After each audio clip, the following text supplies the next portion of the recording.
This is Girl Stop Playin, a weekly show that empowers Black women to stop playing with their potential so they can live a life that they love. I'm Coriel, your favorite homegirl, and I'm on a mission to help Black women make the money and get the honey. You can have it all as long as you're willing to work. Black women to stop playing with their potential. So we talk about entrepreneurship and relationships, primarily, but then, you know, we can go deep with either one. Whatever you want to. But I got some stuff to talk to you about. Okay. I'm excited. Let's do it then. All right, let's go. I'm excited. Okay. Oh, so we're just, I know you know this, but we're just looking at each other, having a conversation. If you want to make a point or look the people in their eye, this first camera is your camera. Yep. Okay, very good. I want to get a little B-roll when we finish. Okay. He'll take some too. Okay. Let me, can I give you this tablet? Because my phone was definitely going off. Thank you. Now, what did you hit when you did that? Because was it the Bluetooth thing? If you hold it, it'll pop up. Okay, because I'm going to see a lot of people. Mm-hmm. So you have to, yeah. So I wish you could just leave it to where it's on for everyone. But it's so annoying. You got to keep doing that. Because other people can send stuff. But you have to accept it though, right? They can't just send it to your phone. Yeah, but then it's weird because you get all these pings popping up. Yeah, he's He's right. He's right. For security reasons. For security reasons, right. All right. And 5, 4, 3.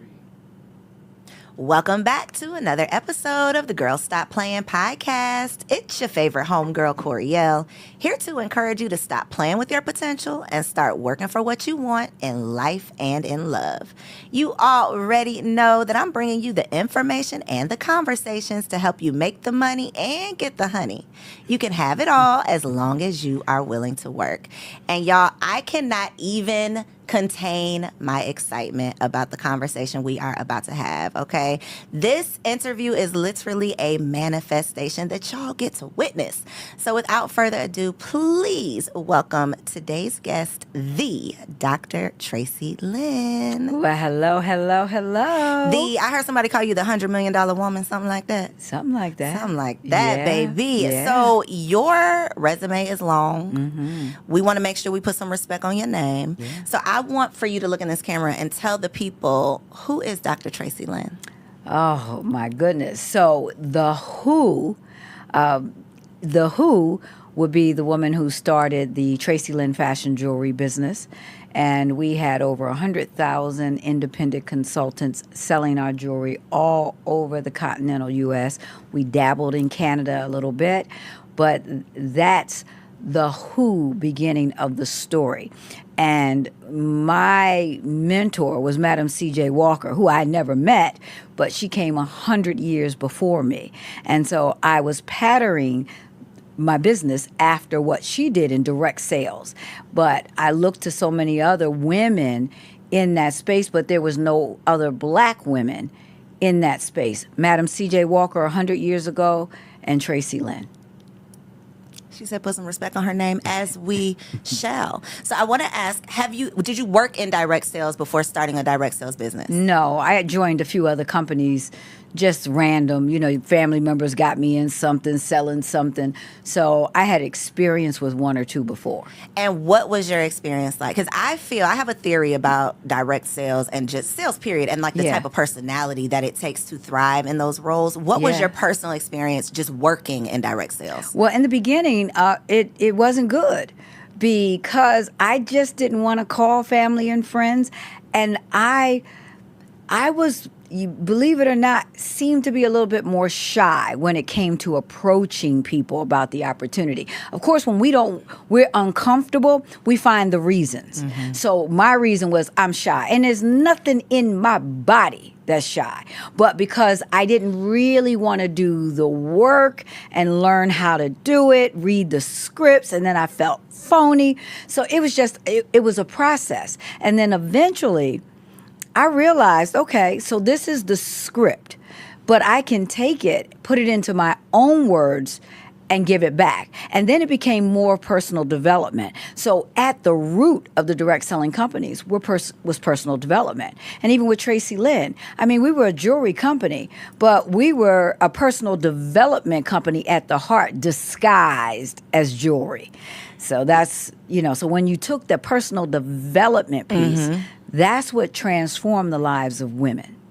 So I have dibbled and dabbled in direct sales, multi-level marketing, all of these spaces where Yeah. I feel so uncomfortable, where much like you, I'm like, oh, I feel fake reading Yep. a script or, Yes, feeling like I'm yes. pretending. And that just didn't sit well with me. However, Mm-hmm. what I know now, being an entrepreneur and just being a grown-ass woman, is the value that people who were in direct sales, if I could go back and do it all over again, just the muscle that you build of getting that rejection, of picking yourself up off the ground, of peeling your face up after, that there's not much greater personal development out there than figuring out your identity through rejection. Absolutely. And it is a muscle that you build. And again, it goes back to personal development. Everybody wants development, but they don't want to go through the process of development. There's a process, and you got to trust that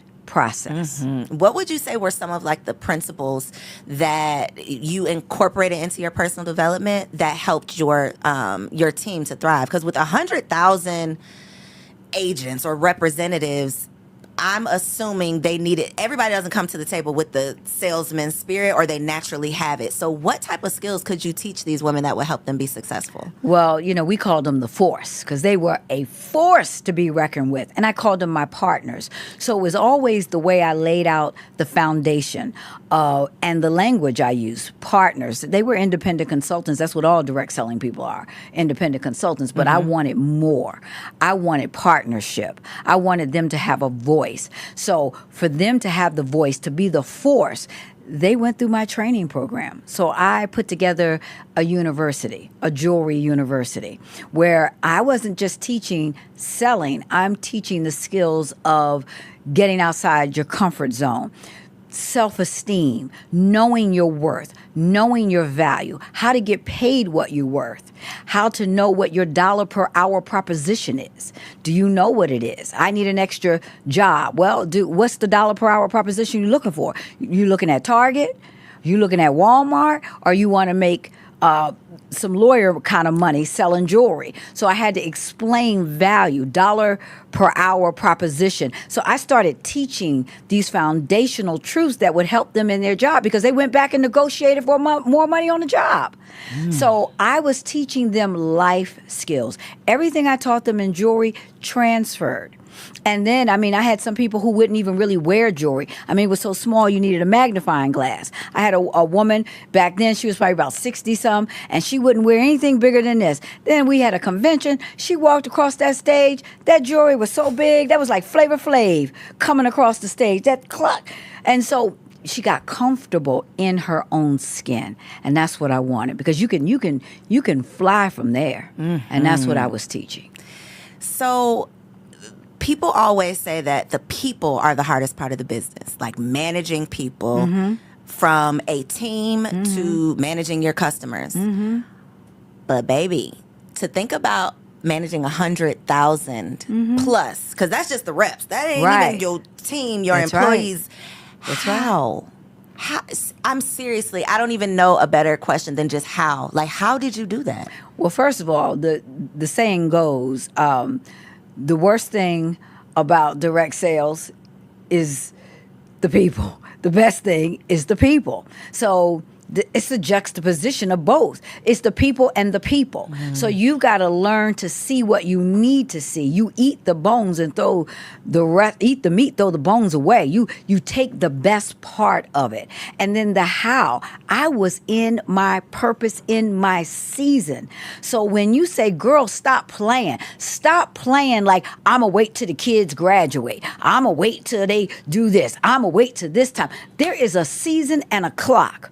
So you need to stop playing and be in your season. And when you're in your season, there is an anointing that rests upon you to do it. There is a grace for your place. So that is the how. I was anointed to do it. I came here to do it, and I did it in the time of the season. I wasn't playing. I didn't stop. I had snakes all around me. I had wildlife all around me. I had the worst and I had the best, all at the same time. But what I knew that I was supposed to be here. And I wasn't worried about the nonsense that comes with that. All I heard was God. Yeah. What does your spiritual practice have to be like for you to stand firm in your purpose and not be able to be swayed by people? Well, honey, they got to watch my documentary. I just released a documentary, and I watched it for the first time in years. And one thing I saw was a relationship with the Lord like none other. He was first place. That's what it had to be. Prayer was first place. Trusting him was first place. Not looking at the situation and the circumstances, and knowing that I was called for a reason, for such a time as this. And no matter what it looked like when my warehouse went out of business, when they tried to sabotage me, if I kept my eyes on him, if I took care of God's business, he always took care of my business. So you had to be 100% in tune with him and understand your mission. That's why folks be playing, because they don't know what they're called for. They dabbling here, they dabbling in there, they just getting their hustle on, but don't understand in the hustle, know your mission. Know what you came here to do. You don't just go around deciding it, you discover it because you came here with it. I gotta calm down. No, I needed to just let that simmer. I needed to let that simmer because a part of what you said, regardless of the view, my current view, I know the vision. 100%. That's easy to say though. But when the warehouse is being shut down, when the plans ain't coming together like they're supposed to, when it doesn't feel like this season is anointed. Because when things are just working out, when the doors are just opening and when God is just sending things, it feels like my steps are ordered. That's one feeling. But when you know that this is what God told you to do, but the odds are just stacked against you, the haters is coming out the woodworks, the people are talking about you, it just, what your view does not match that vision. How do you hold on to your faith? How do you hold on to what God told you when that bill is due and you ain't got it? Like, how do you hold on to that? Because you've had experiences with the lions and the bears. This is David. You know, he slayed the lion. He slayed the bear before he went up against Goliath. He knew what he knew because he already had experience. I experienced a lot of small wins when it didn't look like it was going to go my way. So being anointed doesn't mean, and your steps being ordered doesn't mean everything's going to work out. You're going to have sunshine and rain at the same time. But God is still God. And those are moments of testing when he can look and say, you know what, have you considered my servant? Traci, go ahead. She's down with me. You can throw all this at her and she's going to see me. And she's going to walk through that storm. Hard. So do you have the why me moments, or have you evolved past that? Have you, is there never a place? Okay, so the answer is no, you can't evolve past it. No, you cannot. Okay. You and then even in the documentary, I did what I had to do. I moved quick. I still did the ministry stuff I had to do. I was out speaking, but I moved with precision. And then after I did it, I was on the floor crying, and they happened to catch that in. I didn't leave that out because I need people to know. Because I can endure hardness like a good soldier, I'm still going to cry. I'm still going to go through it. And I'm going to have those moments like, did you bring me this far? I asked the question, did you bring me this far to leave me? And in my spirit, I could hear God saying that I began this good work and I'm going to complete it. So keep moving. Don't get in a pity party. Don't be calling up everybody. Because I have people say, well, the time is up then. It sounds like the season is ended. Season ain't in. I got to go through this thing. You think you just wake up one day and make $100 million? Really? Being a black woman with coming from no money, for real? Though, no. You're gonna have to endure hardness like a good soldier. You're gonna have to endure the snakes. You're gonna have to endure the pit bulls, but they ain't got no teeth and no venom. Shake it off. Dr. Traci, don't do me like this, Dr. Traci. You came in here to preach today? I came in here fired up today. I flew in here early for you, so we gonna get it today. I'm right off the plane ready. It's so easy to be a good and faithful servant. When the bank account is looking good, when the people are singing your praises. But baby, when God has to remind you that I'm still God, it is rough. It is hard to get in front of a microphone when you're battling something. And I feel like personally, God has been working on me like, I wish you would close your mouth about me. Just because you're not seeing what you think you should be seeing right now, you're going to stop talking about what I've been doing. But it's unnatural. It feels unnatural to still be out celebrating and shouting about the goodness when you're not currently in it. So to speak about, Yes. I can do the work and then I can go fall down on the ground because I am still a human. Absolutely. That is so necessary. But people need to see that. That. Because then they judge their own walk based on what you're saying. Because they think you're superhuman. You're superhuman. And then where is your compassion for others? Because you haven't been touched with those things. So I've been touched with that. I know what it's like to get on the floor and cry. I know what it's like to have everything against me. I know what it's like to have women who've been in business and I've written big checks to try to come out against me, all on social media. One in every hour, here they come and make it look crazy. And I heard the Lord say in prayer that morning, today is going to be one of those days, but remember, you're bulletproof. I know what that was about. And as soon as I got in the office, I you know what? I went and got my hair done, and that was a 3-hour appointment. It was a full weave, full color.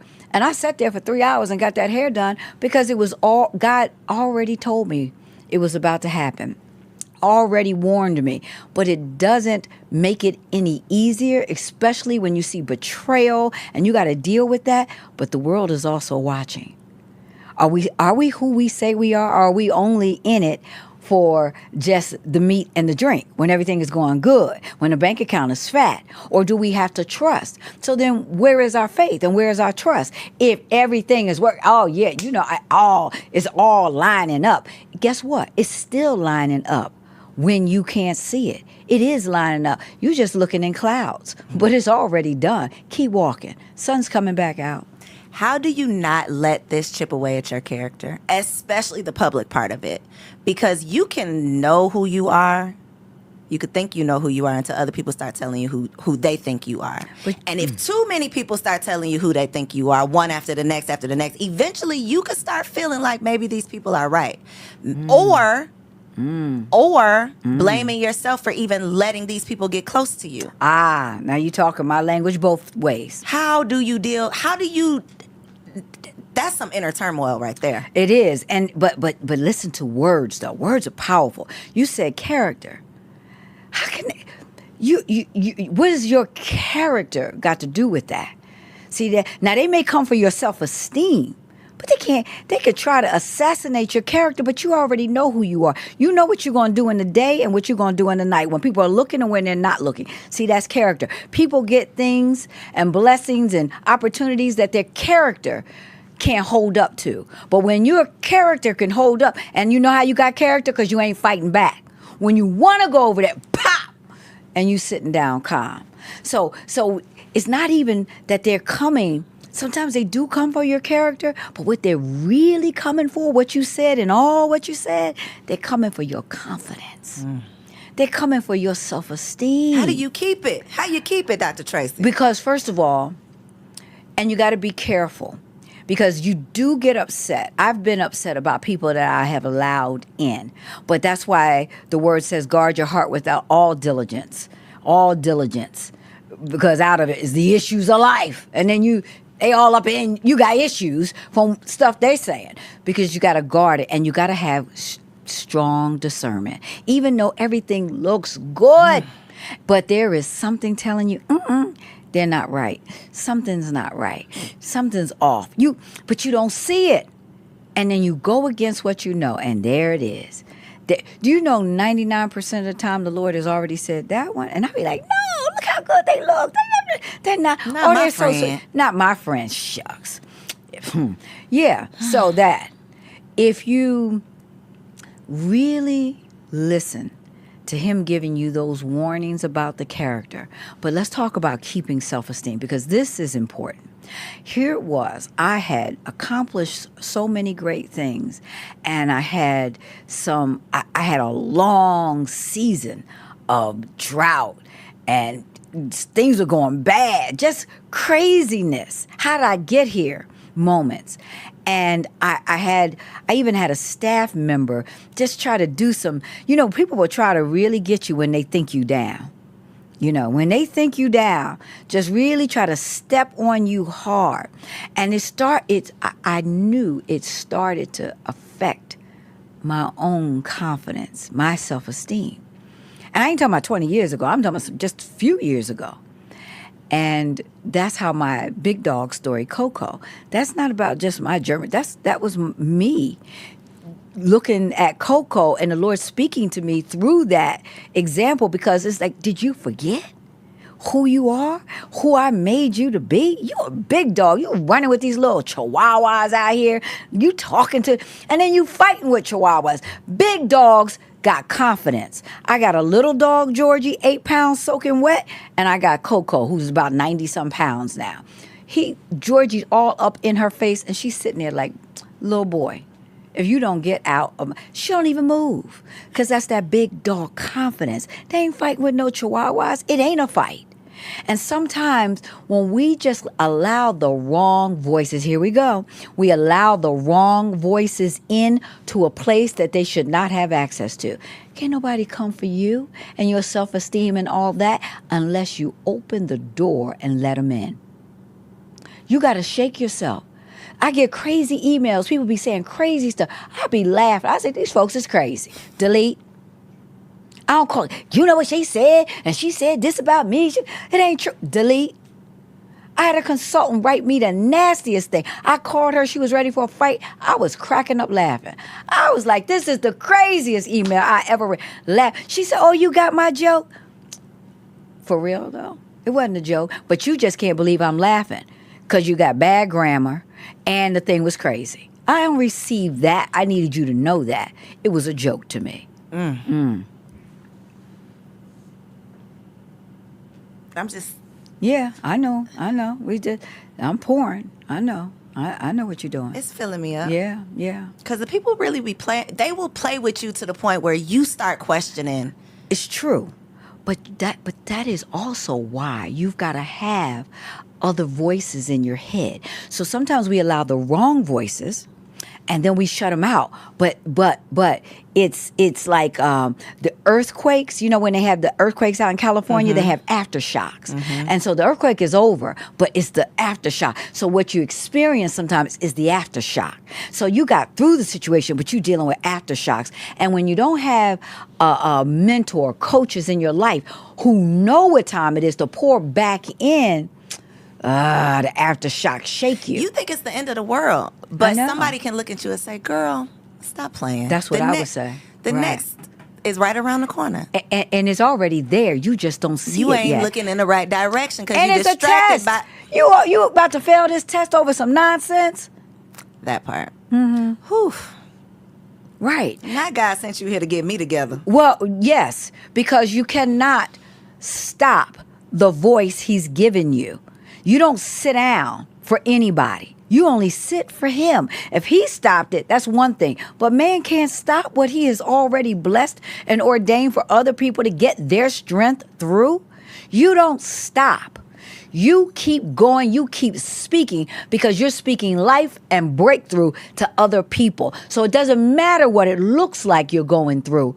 You are fine, and you've got to keep your voice going. You don't stop, and you don't answer the critics. You laugh because they cannot hurt you. You are bulletproof. You wouldn't have this mic. You wouldn't have this studio. You wouldn't have this audience. You wouldn't have the ability to manifest. You put me on a board, and then my people called you. Come on. You are in the will. Doesn't matter that it doesn't look like. You stay put and watch God work. Not you making me cry up here.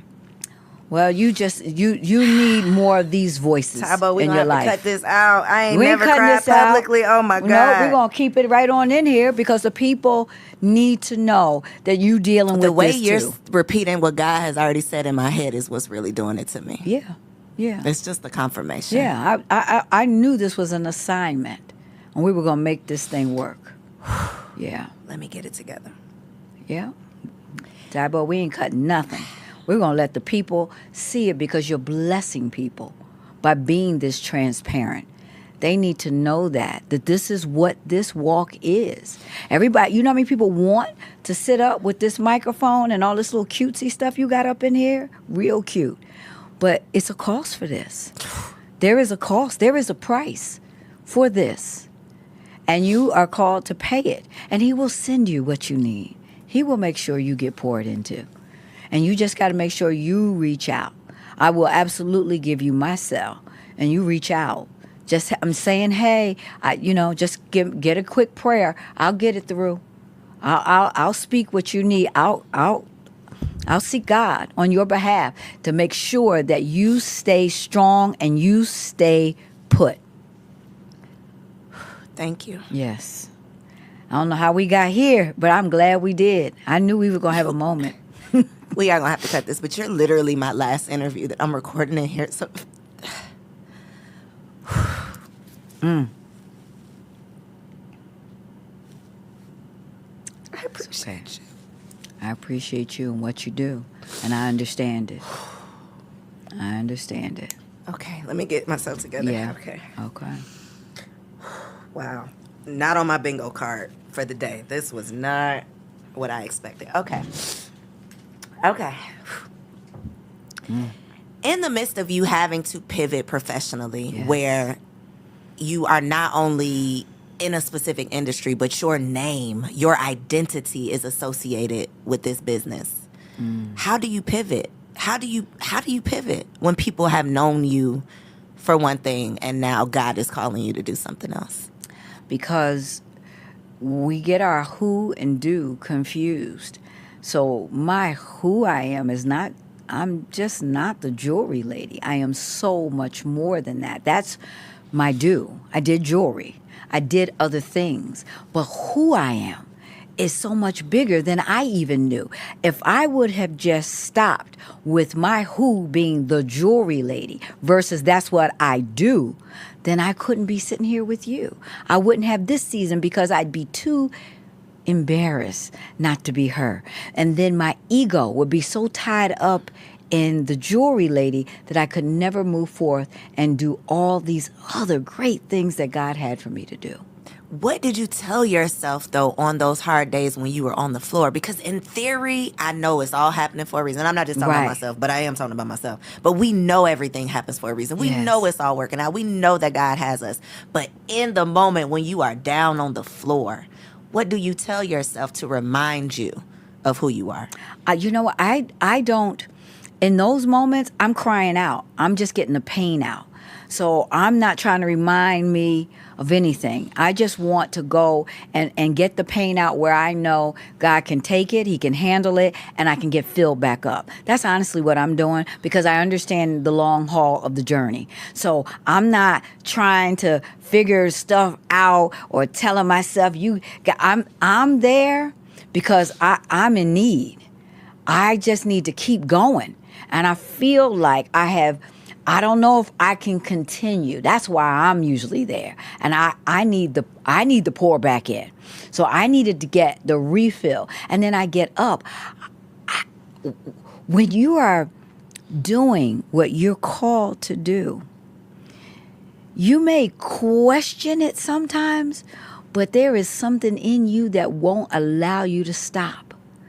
And you don't have to ask that because the answer is already in you. But what you do ask is, again, God, why? But you already know it's for you to do. And when he decides that that's it, you're going to know about it. I knew about it. He told me in front of 2,000 people in Vegas at Caesar's Palace. I spent $1 million on this event. And I got on that stage and he said, look out, because it's over. I'm in all blinged out at the Caesar's Palace with thousands of women. Folks wasn't even in the business, but wanted to get my room rate at Caesar's. And they're there. And I hear it's over. Who am I then? And that's when he started. It's two difference. Who and do. you still who you are. You still got all this experience, this wisdom, this knowledge. It doesn't go away. Now, there are some people, there's some haters and critics who wish I would have just went away. So they can say, whatever happened at that. Oh, no. I'm not going nowhere. You all that I went through and learned, I'm pouring that back out. It's so much more. And even you just tapping the surface of the microphone. So much more in you. So much more that will come out of you. But you will also have to trust the process. And don't question who you are. I've been asking so many questions. I've been asking all the questions, Dr. Traci. You don't need to ask the questions. You don't need to ask the questions. You're already who you are. There's no need to ask those questions. Maybe when is a full breakthrough coming and those questions. But who am I? Am I this? You are that. And he's showing it to you over and over. So you've got to make a decision. I'm going to believe this, what you said. And I ain't looking to the left, to the right. I don't care what Big Mama or somebody else said.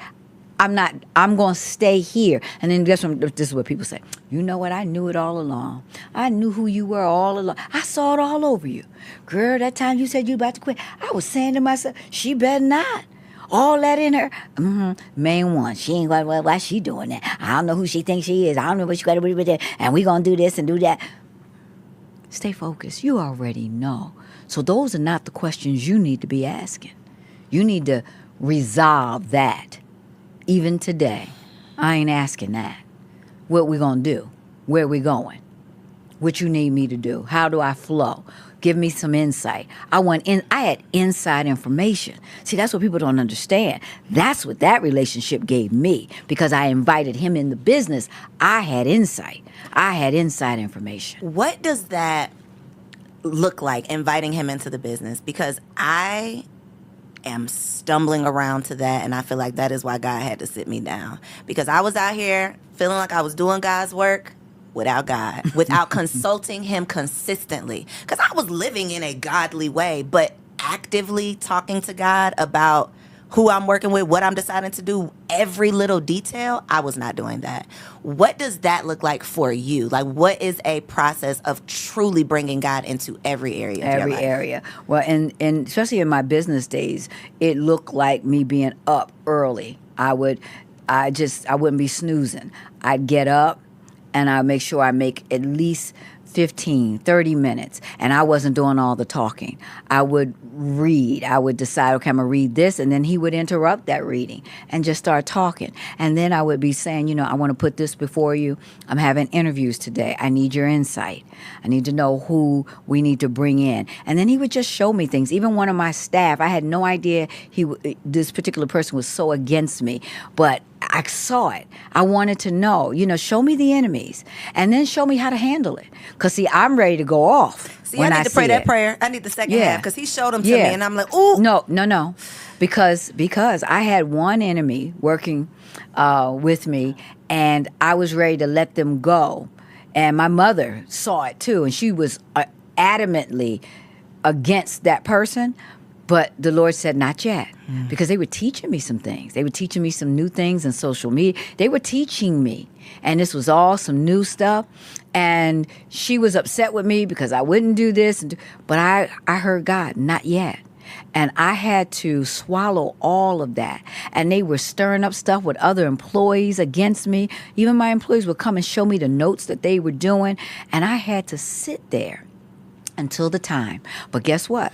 When it was time and I did release the person, all of a sudden, all these new doors opened up. It was the right time. I was able to go in. And even for my mother, I was like, because I did it God's way, I was able to bless her. She didn't have to work. I took care of all her stuff. So she couldn't understand that, but I heard God. But my flesh wanted to drop kick, get them out, show me who I'm working with, and show me my timing. And give me the grace and the peace to hold on until you say, make the move.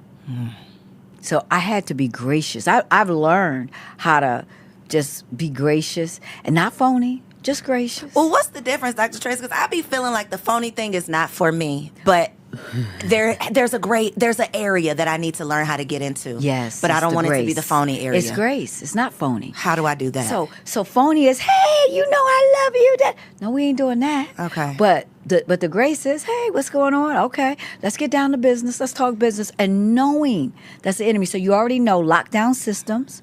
So like there was access that had been granted that I locked down. So I did the things. I did the lockdown stuff that I knew to do.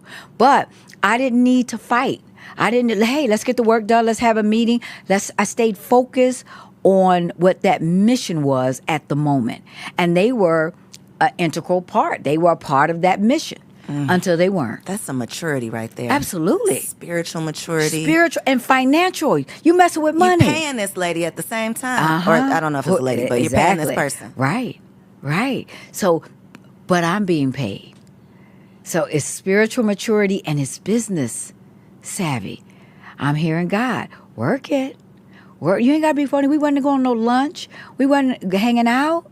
We working. And I'm getting all I need. And I knew that there was a clock that was going to tick down. So I got everything I needed. And they thought they were just stepping all over me.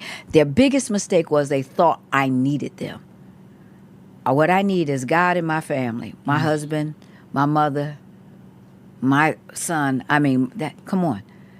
No. See, you made a mistake. But you got to just sit there until it's time. And when I heard, let Lot go, was the word I heard that Sunday at church. By that Friday, Lot was gone. Mm-hmm. Yep. It was over. And because it was gone. And I knew it. I had full release. Go, now. And it was so smooth. Woo! That thing was smooth. Dancing smooth. You hear me? Dancing smooth. But to get to that point where you're just hearing God clearly like that, that's where the consistency comes in. That's where the consistency comes in. And that's why it's important, too, that you have people that you can talk to who live that life, who understand that. Because it's your consistency, but sometimes you need to talk that thing through with somebody who knows, who can say, look, I know what you want to do, and you're not being phony. You don't try to go out for nothing to eat. Don't see, now you phony. Don't do that. But you smile, you do, because God will have you. To smile, but you're going to get me together. I'm going to go back and watch this. You're going to have to smile. Yes, okay. Because your money, we're talking also business. God you ain't doing business with everybody who's a Christian and saved. This is true. Right. So you in the marketplace, baby. So you going to get them all snakes and wildlife come up in the marketplace. And you got to be able to handle. You're a snake wrangler. What you talking about? In a godly way. Of course. You know what Paul did? That thing with some venom bit him. He shook that thing right in the fire. And everybody's waiting for him to die. Oh, he was a bad man. So he made it over here on that one piece raft, but they going to get that snake got him. He about to die.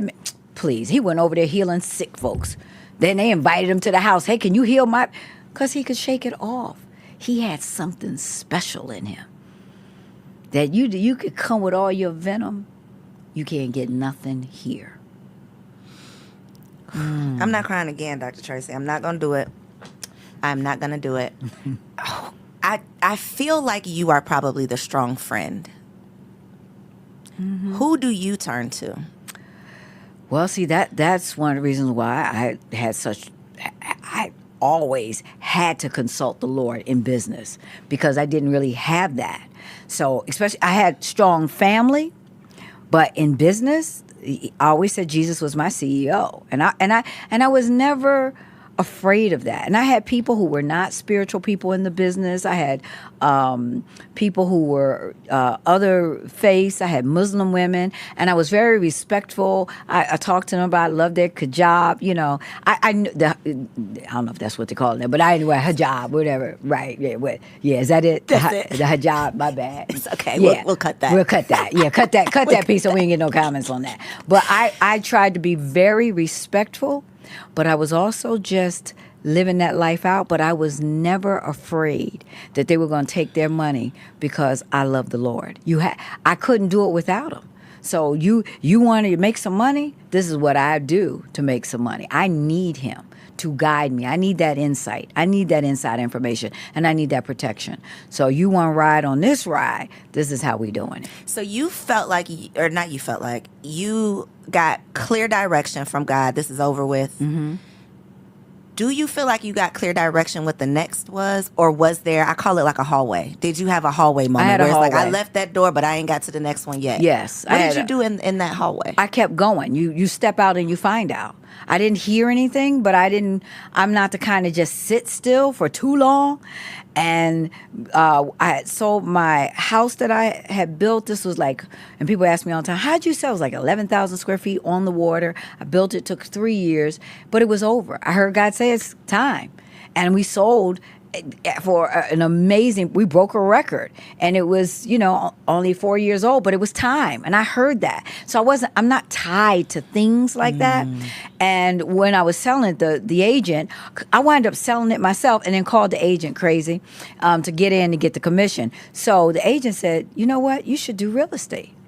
So I did. I always wanted to do real estate, and I did dabble. I always had investment, property things. And so I said, let me get my license. Got it immediately. Like first try, I did the 1 week class and then went immediately to a cram and got all within 3 weeks, I got my real estate license. And I said, okay, God, you with me? You with me on this? I'm going to go work in the office. I went and worked I'm sitting up in the Compass office. All I'm doing is at the coffee machine, grinning at everybody, talking. I felt like a fish out of water. And I never said, I'm Traci Lynn. I was trying to learn. So I'm learning and just grinning. And I just felt like, this is crazy. I'm sitting up here. I ain't sold nothing. I ain't showing nothing. No, this ain't it. That wasn't it. But it helped me with my investment. So my husband and I, he got his license after that, and we partnered. We started a investment company for property. We were always doing it. So that was for that, but it wasn't for me to do that. And then I happened to come to Atlanta. I got on a stage, just did a little interview, and from there, people were like, well, you know what? Do you have a mastermind? Can you start, mentoring me? I was like, yes, that's my wheelhouse with my eyes closed. And that's how it started. And that's what it was. Yep. I think a lot of times people would get stuck in the real estate because it's like, oh, it went so smooth. This is what God wants me to do. Yep. But then it wasn't. Yeah, and then it wasn't. But I was in that hallway, and I enjoyed the study. I love studying stuff. I love getting stuff like that.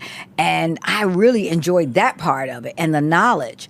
But sitting there and then waiting and then sitting at some open house all day, thank God for the agents. They have to be serious. On it, yes. On it. But I gained so much respect for the agents through the process, but I realized I'm not called to That's this. not for you. It's not for me. And I did think God was in it because, to do all that in 1 month, that was like unheard of. But, that's how I be moving like that. I move like I unheard think that's of. what it takes, though. It takes that tenacious spirit. It takes does. that God gives it to me and I'm going to go figure it out to Right. be able to, I'm not wasting time. Like, if it ain't work, I'm going to figure it out today that it's not going to work and go on to the next. And that's what I did.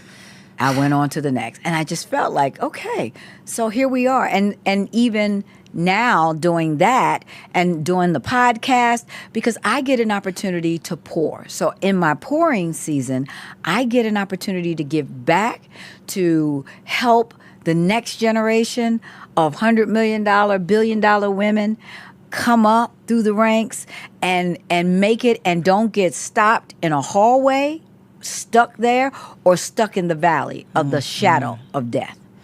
It's only a shadow. You got to keep moving through the valley. People get stuck in the valley, and the valley oftentimes is the middle, and people get stuck in the middle. That's where God is trying to work on you. Yep, exactly. Because that's that valley stuff. That's when stuff happens. That's when you got to get real focused in on hearing his voice. You step out, you find out, you make a little wrong move here and there, but it's all good because you at least stepping out. You get fine tuned in, and then that direction just starts just coming in with precise precision.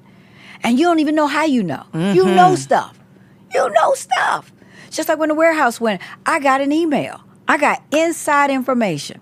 And then they said, keep Traci Lynn out. Don't tell her until we completely close. And the landlord was going to lock the building that Friday and lock my stuff in there. And Monday they were going to start telling the customers. Before they could tell one customer, I was at the door. Had called the sheriff's office, my lawyer. I was at the door at 9 o'clock. Like, who told her? Inside information. Okay. Pause for the cause. Yeah.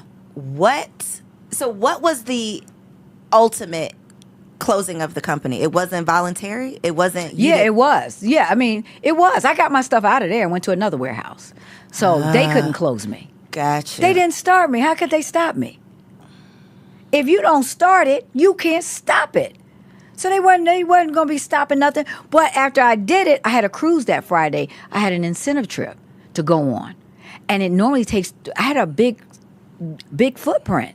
It takes weeks to move, 3 weeks to do it. I did it in 3 days and then went on that cruise. And that's where I broke down crying because it was... All of it came to all a head. of it. I didn't have time. To process it. Right. Yeah. No. And then I went out speaking. I heard it Friday, spoke on Saturday, went to church Sunday, handled that thing Monday morning, ready, and got it done. So at the end, we sold on my terms.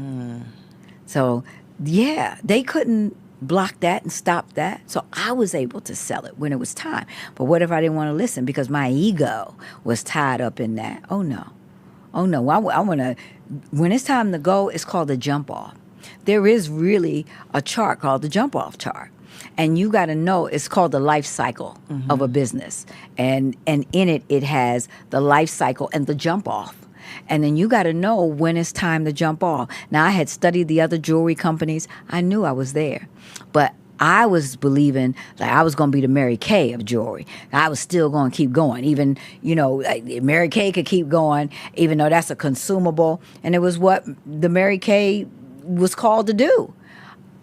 I wasn't called to do that. That was a legacy. My legacy is different. And all the jewelry companies, they all ended at a certain point. Every single one of them. And I studied that out, so I knew. Just like when I was standing on that stage, it wasn't a surprise. I was already studying the life cycle. So I didn't want to hear it. I was surprised because, not me, God. Come on. It's me you talking to. I thought we was doing this thing. I'm doing this thing. I'm the Mary Kay of jewelry. Come on. I'm going to be... No, you're not. Get ready. That way, it'll be on your terms. And then you can come back and sell that bad boy. So, do you have a lot of free time now in this season of your life? I do. More free time. Yes. You're exploring hobbies. I heard you saying bodybuilding. Uh-huh. What led you to decide to go down this road? Are you into just personal development, challenging yourself, or what was always your into intention? personal development, but I had a desire in my heart always to be not just fit, but like really muscly, feminine, muscly fit. Always. I would be on a cruise and I'd see a girl, like got some muscles. I would say to her, let's take a picture. Can I take a picture? And it just kept like, why am I doing, what is this in me? And I read a book when I was like 20 years old by a woman who was really looked good in fitness, and it stuck with me. And I used to do more exercises back then. I mean, I still did the treadmill. I still did always did some form of fitness to try to keep it together because I needed my energy for what I needed to do, but I didn't have the level like now. I train for 3 hours, 4 hours every, 4 days a week, first thing in the morning. So that's my 5 o'clock rise, getting up, get to the gym. So that's like a new, so. What do you do for 3 hours? Well, I have a personal trainer. So what I do, I have to do cardio before I eat. So I've got to do an hour of cardio. And then, so even if it's Stairmaster, I got to go to the gym, and then I have to bring my food. Then I have to eat. Then I got about 30, 40 minutes to digest. Then I'm with my trainer for about an hour and 15 minutes. And then I've got about 30, 40 minutes of other things. I got to do all my sit-ups, all my crunches. I got to do a couple hundred of those. And then I've got to do my inners and outers. I got to do the glute busters. I got to do all that. This is intense. Yeah, it's intense. So are you going to be doing like competitions? I am. Wow. Yeah, I am. This is exciting. It is. It is exciting. And you are serious. So, because I want to talk about the food, the packing of the food. Were you packing your own food prior to the bodybuilding? Was that already a way of life, or did this add? No, I was packing that going out to eat. Yeah, that's what I was doing, packing the to go when I was. But now the doggy you are bag. literally preparing everything that you need before you leave the house. Yes, everything. That is a real commitment. Yep. Even when I go to the gym, I take 2 meals. But if I go real early, I have to bring my whole breakfast with me, and then I have to have my meal for 12 o'clock because I'm still there from. It could be 6, 7 in the morning, so I'm still there at noon. So I have to eat at noon, and then if I have a special class after, so I do all my Zooms and stuff from outside at the gym, and then I go back in, do the special class, and then I eat again, and then I go. But I don't stay late every day, but I always bring at least 2 to 3 meals with me. What is one of these meals? Just tell me an example of one meal you got in this bag. So in this bag, I brought my meals for the whole week, and I have. I've got some tilapia in there. I've got some grilled chicken breast. And I have it because I measured it all out at home, so it has to be measured. And I cooked it. So it's cooked with low sodium, and it's in extra virgin olive oil. If I'm using any oils, so nothing is fried. You can't tell me you cooked it and you put all this oil. I need it a certain way. My egg whites, I normally make egg white bites. I didn't bring them because I can do an egg white omelet at the hotel, but they got to spray it with Pam on their grill top. I don't want no oil. So I can do spinach. So I thought about it. I could do omelets, with spinach, no cheese here, and I can do a salmon on a grill top with no oil and 5 asparagus. So I'm going to have that for dinner here every day. That's my fresh dinner and a fresh breakfast, but I brought my own muffin, my own Ezekiel bread muffin.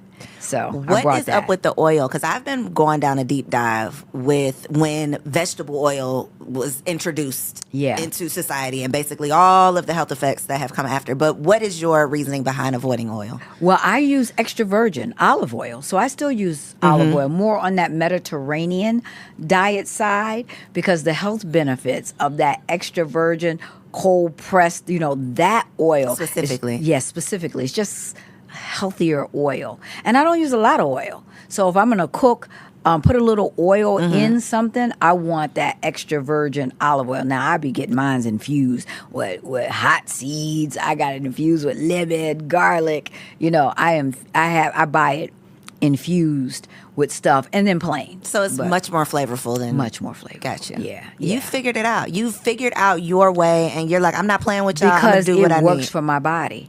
And that's what I figured out, how to get the best results. So since February, I've lost about 20-some pounds and a lot of body fat.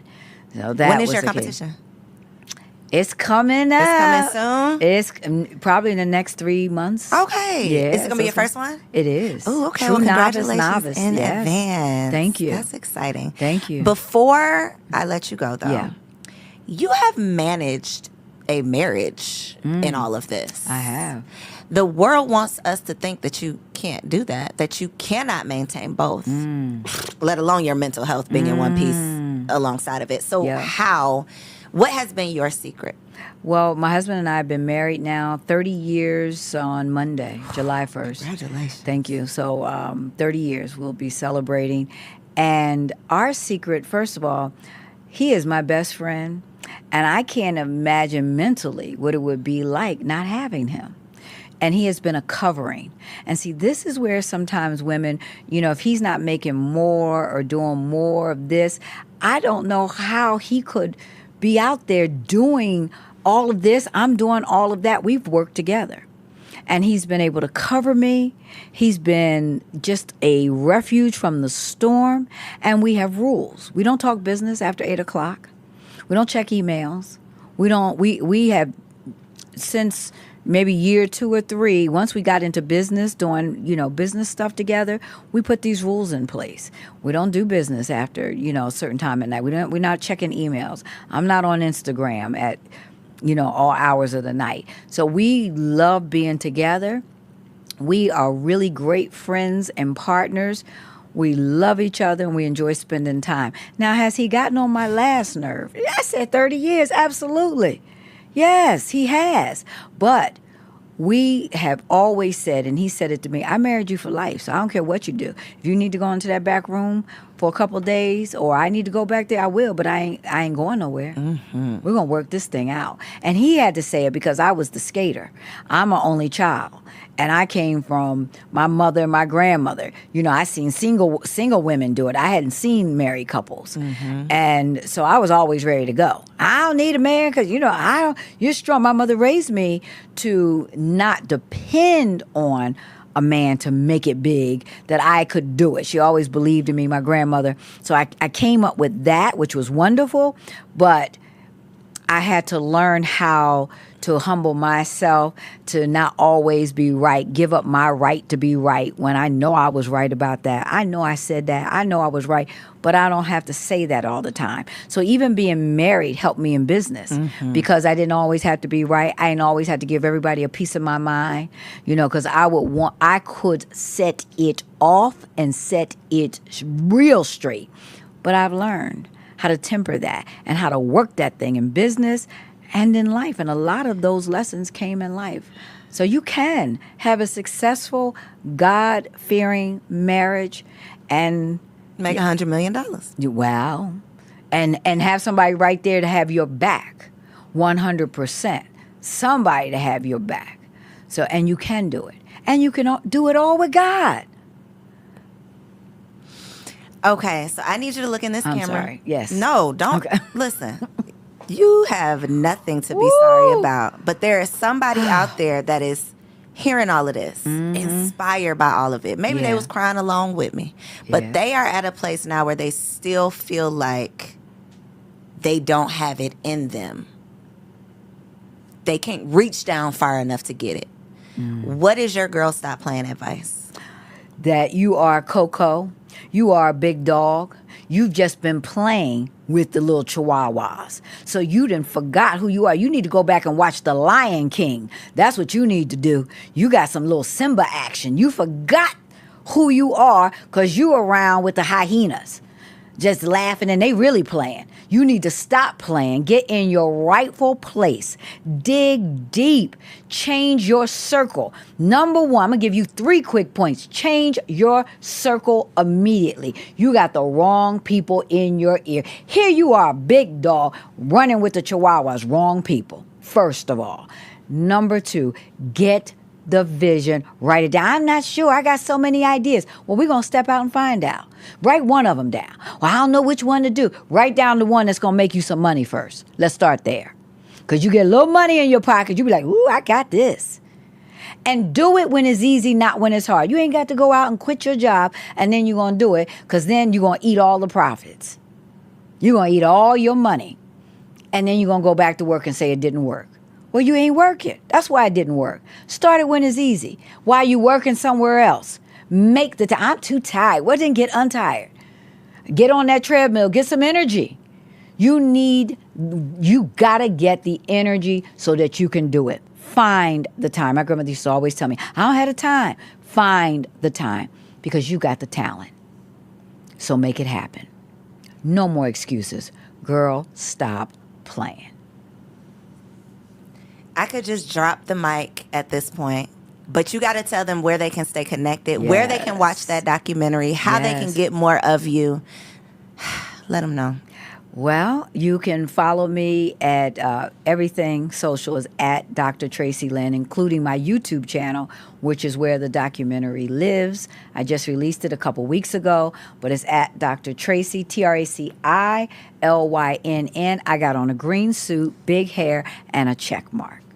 Big suit, green hair, check mark. Check it out. Check we it will out. drop all of those links down below. Yes. Y'all, don't send the people clips of me crying. I can't believe Dr. Traci came over here making me cry.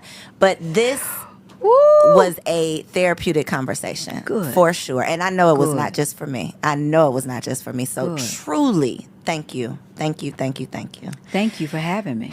Y'all, follow Dr. Traci, okay? Come on. I love y'all. Thank you for tuning in. I will catch you on the next episode.